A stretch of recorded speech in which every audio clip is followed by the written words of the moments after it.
पुकार का ये क्षण है अति विरोध का। ये युद्ध है, महायुद्ध है, ये युद्ध है, महायुद्ध है।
अपने अंत के लिए सज्ज हो जाओ दिखाए। ततः सवायुवर्चनं निशम्य सौमित्रिरिन्द्र प्रतिमानमेयः समाददे बाणमोदवेगम् तद ब्रह्मास्त्र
असंभव। छल हुआ है मेरे साथ, मेरे पुत्र के साथ। वायुदेव, इस कर्म के अपराध के लिए सज रहना। राम, तुमने संहार के सारे मार्ग खोल दिए मेरे लिए। अब कोई नीति, कोई नियम नहीं होगा, होगा तो केवल महासंग्राम।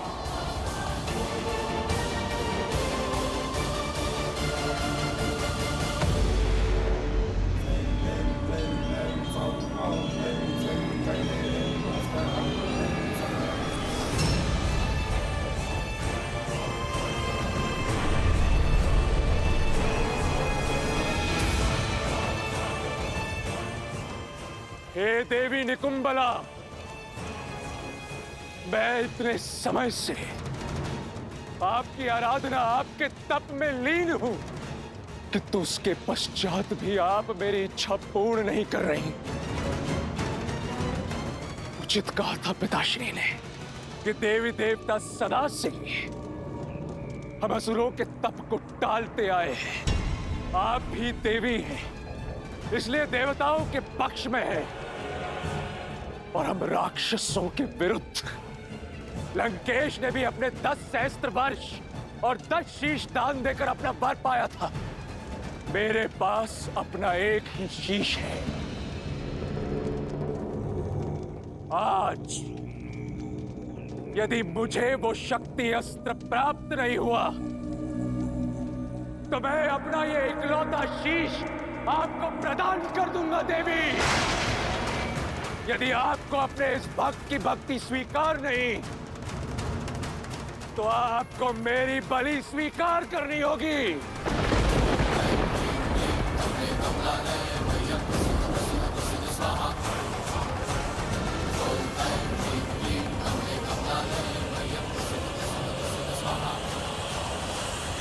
रुको इंद्रजीत।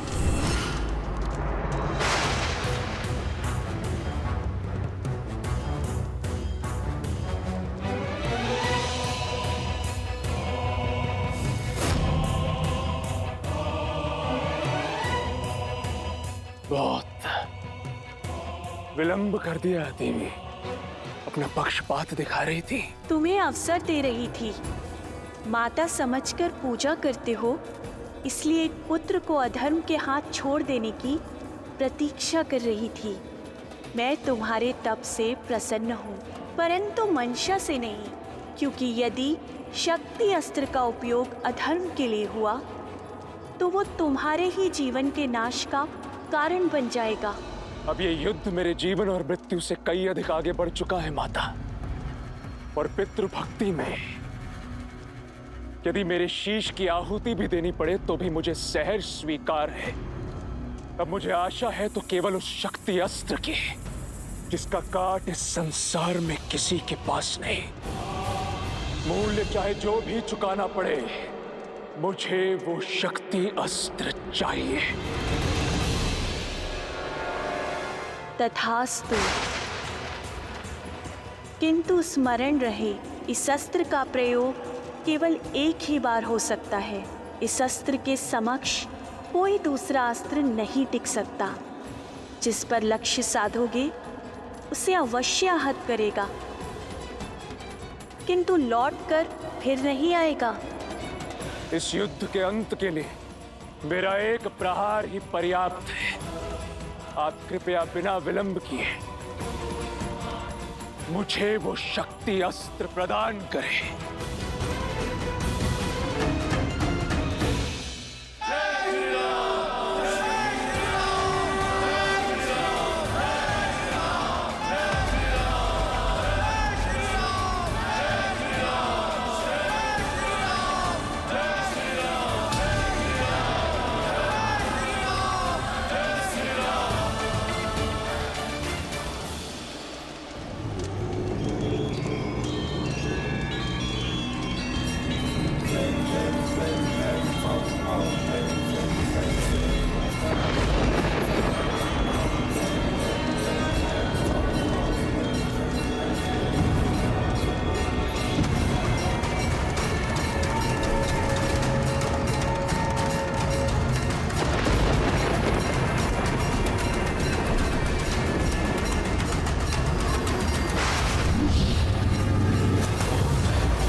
अनुष्ठान पूर्ण हुआ पिताश्री।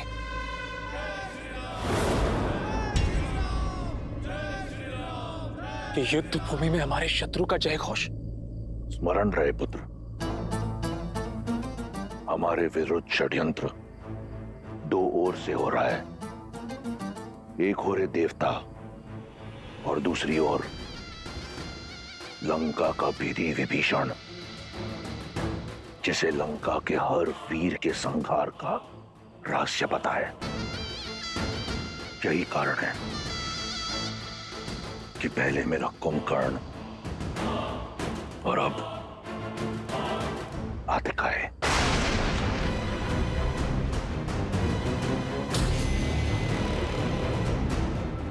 ये षड्यंत्र निकुंबिला देवी की शक्ति से भंग होगा पिताश्री। आप निश्चिंत रहिए।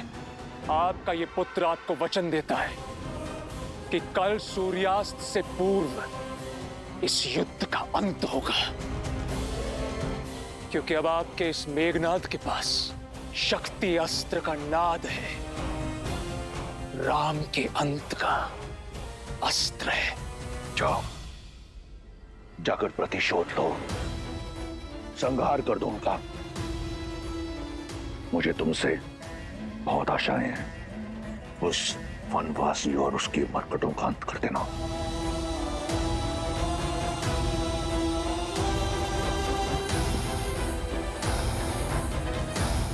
विजयी भव।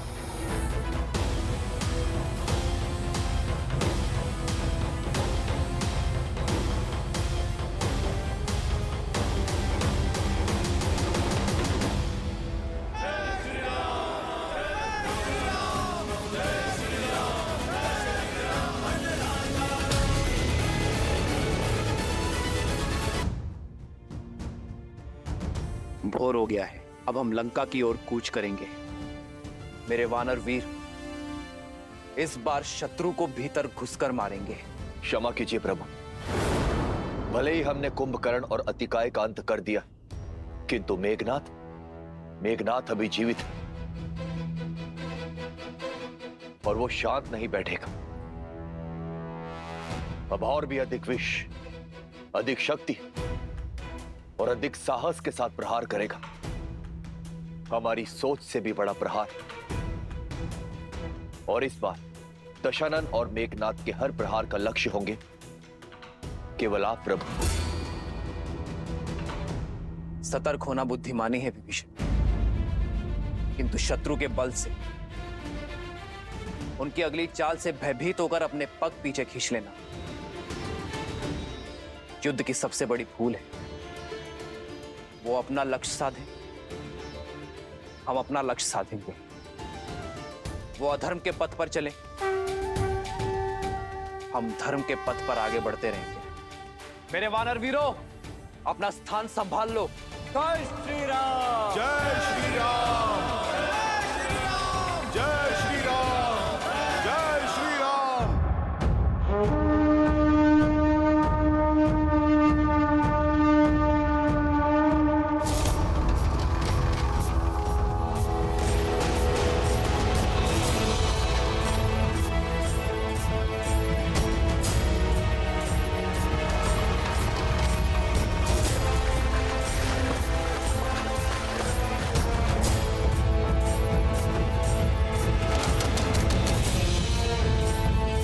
ये उनका कौन सा नया छल है विभीषण जी?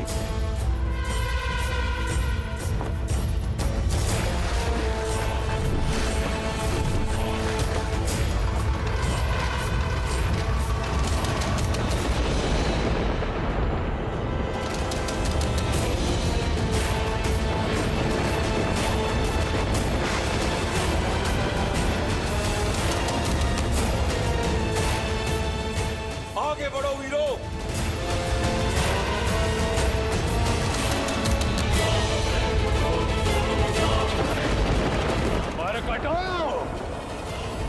जिसके पीछे तुम युद्ध भूमि तक खिंचे चले आए, कहाँ छुपा बैठा है तुम्हारा वो प्रभु? तुम सब निष्पाप वानरों को मृत्यु के मुख में ढकेलकर कहाँ अपने जीवन का आनंद ले रहा है वो?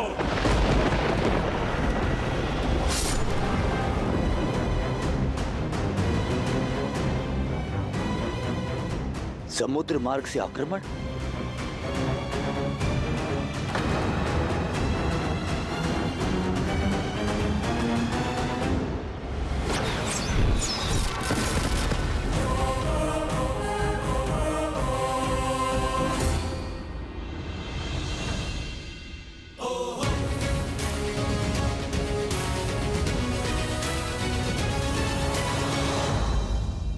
अपनी पत्नी को लंकेश की छत्र छाया में छोड़ कहां भटक रहा है तुम्हारा स्वामी?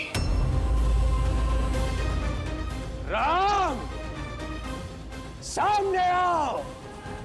छिपने का कोई लाभ नहीं है।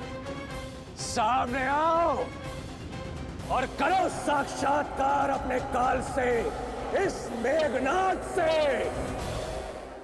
साक्षात काल का दूसरा नाम युवराज मेघनाद पहुंचे हैं युद्ध भूमि में। पिछली बार युवराज के नागपाश से बच गए, वो भी देवताओं के छल के कारण। पर अब देवी निकुंबला का महाशक्ति अस्त्र युवराज के पास है। अब राम का बचना असंभव है। मेघनाद का बल और शक्ति अस्त्र की शक्ति तो मिलकर पूरे ब्रह्मांड को निगलने में सक्षम है।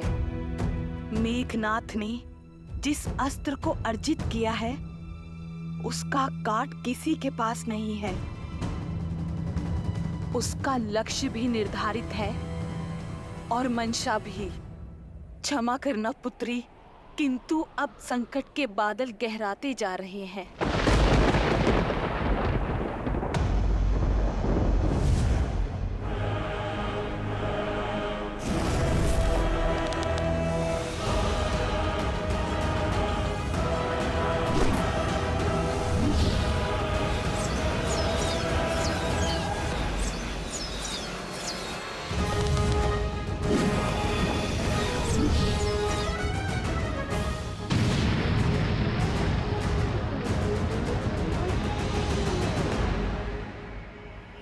प्रभु श्री राम के इर्द गिर्द त्रिकोण युग की रचना की जाए। नहीं मित्र, ये युद्ध में आगे बढ़कर स्वयं लड़ूंगा। मित्र, आज तक आपने हमारा साहस बढ़ाया, असंभव को संभव करने का कार्य किया है। आज हमें आपको ललकारने वाले दुस्साहसी को उत्तर देने दे प्रभु। उस मेघनाथ को भी ज्ञात होना चाहिए कि श्री राम की सेना श्री राम के निकट उसे नहीं आने देगी। नहीं मित्र, नीति अनुसार भी आपकी सुरक्षा करना हमारा धर्म है। हम पुनः आप पर कोई विपत्ति नहीं आने दे सकते। हाँ प्रभु, आज्ञा दीजिए। अब छिपे कहाँ हो राम? बोलो! इस निर्णायक युद्ध का निर्णय तुम्हें पुकार रहा है। कैसा रघुवंशी है ये? अपने सैनिकों की आड़ में युद्ध की पुकार को अनसुना कर रहा है। नहीं प्रभु, इस असुर का घमंड तोड़ने के लिए पहला प्रयास आप मुझे करने दीजिए। हाँ प्रभु, आज्ञा दें।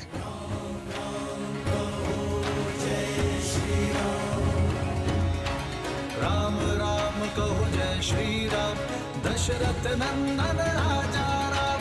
राम नाम भजते हनुमान, अवध बिहारी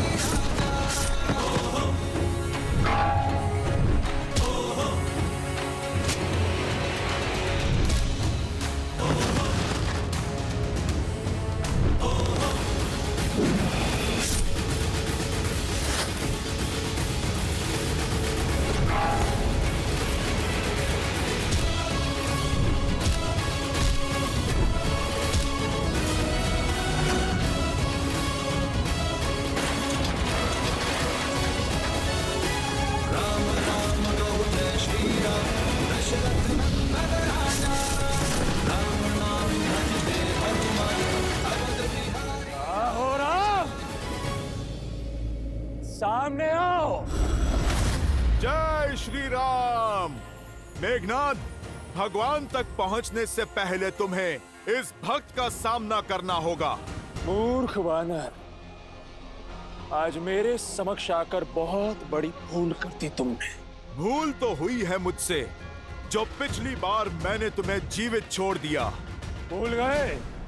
पिछली बार तुम्हारे समक्ष मैंने अपने नागपाश से तुम्हारे प्रभु को मृत्यु के निकट पहुंचाया था। आज तुम्हारे ही समक्ष मैं उस राम को मृत्यु तक पहुंचाऊंगा। जय श्री राम।